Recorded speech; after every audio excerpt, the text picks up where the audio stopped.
देखिए, उत्तर प्रदेश में चुनाव आ गए हैं, सभी दल अपना अपना काम कर रहे हैं। लेकिन उत्तर प्रदेश अगर किसी ने बर्बाद किया है तो बीजेपी ने बर्बाद किया है।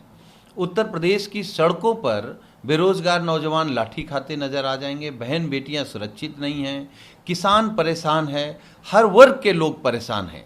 अगर उन्हें सच में कोई न्याय दिला सकता है तो समाजवादी पार्टी, और समाजवादी पार्टी 2022 में भारतीय जनता पार्टी का सफाया करने जा रही है। बीजेपी उत्तर प्रदेश में 50 सीट के अंदर रहेगी।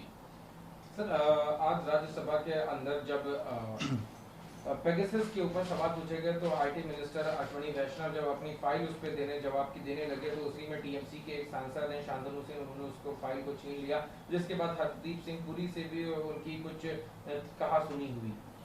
देखिए, अब लोकसभा और राज्यसभा में जितना झूठ बोला जा रहा है बीजेपी की सरकार में, अब तो उन सदनों की भी मर्यादा खत्म कर रहे हैं।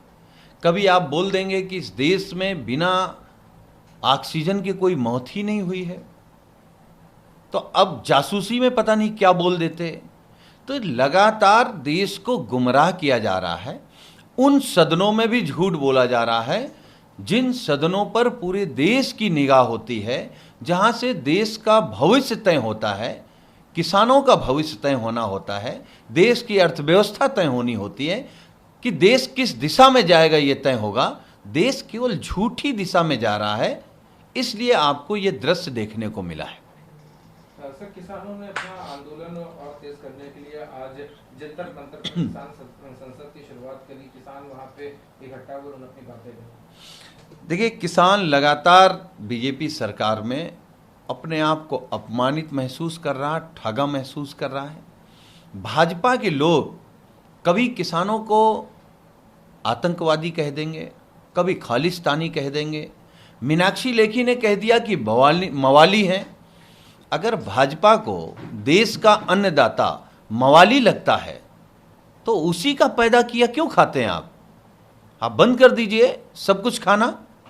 जिसके पास 2 बिस्वे खेती नहीं है वो देश के अन्नदाता को मवाली बोल रहा है, इससे ज्यादा शर्म की बात क्या हो सकती है। भारतीय जनता पार्टी का असली चेहरा यही है।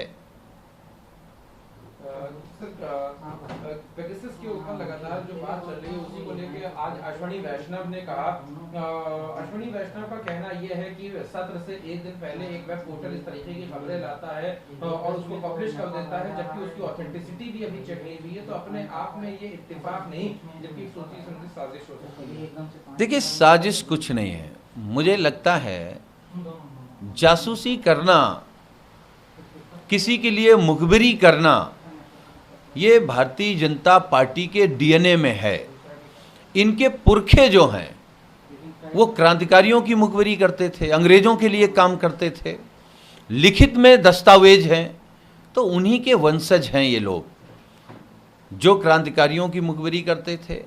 जासूसी करना इनका पुराना इतिहास है, क्या ये कोई नया इतिहास नहीं है। लेकिन कभी किसी एक के खिलाफ जासूसी कराते थे, अब बड़े पैमाने में पत्रकारों की भी जासूसी हो रही, विपक्ष के लोगों की जासूसी हो रही, व्यापारियों की, उद्योगपतियों की जासूसी हो रही है। यहाँ तक लोग कह रहे हैं कि खुद के नेताओं की भी जासूसी करा रहे हैं। तो ये संविधान के खिलाफ है। जो निजता का अधिकार है वो छीन रहे हैं ये भारतीय जनता पार्टी के लोग।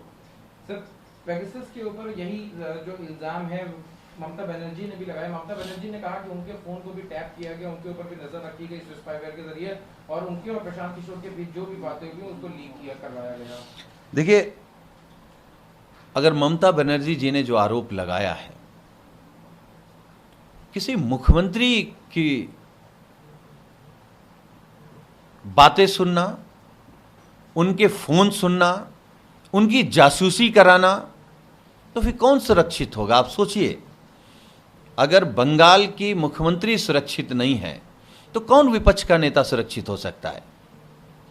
तो इससे बड़ा अपराध और घिनौना काम जो बीजेपी ने किया है, इससे ज्यादा कुछ नहीं हो सकता है। और आप जासूसी करा के भी क्या कर लिए, बंगाल में नहीं जीत पाए तो आप कितनी जासूसी कराओ। अब जिन जिन राज्यों में चुनाव होंगे, खासतौर से उत्तर प्रदेश से भारतीय जनता पार्टी का सुपड़ा साफ होना शुरू होगा और 24 आते आते इस देश से भारतीय जनता पार्टी किसी भी राज्य में सरकार। लेटेस्ट खबरें पाने के लिए कल्याण टुडे चैनल को सब्सक्राइब करें और नोटिफिकेशन पाने के लिए बेल आइकॉन बजाएं।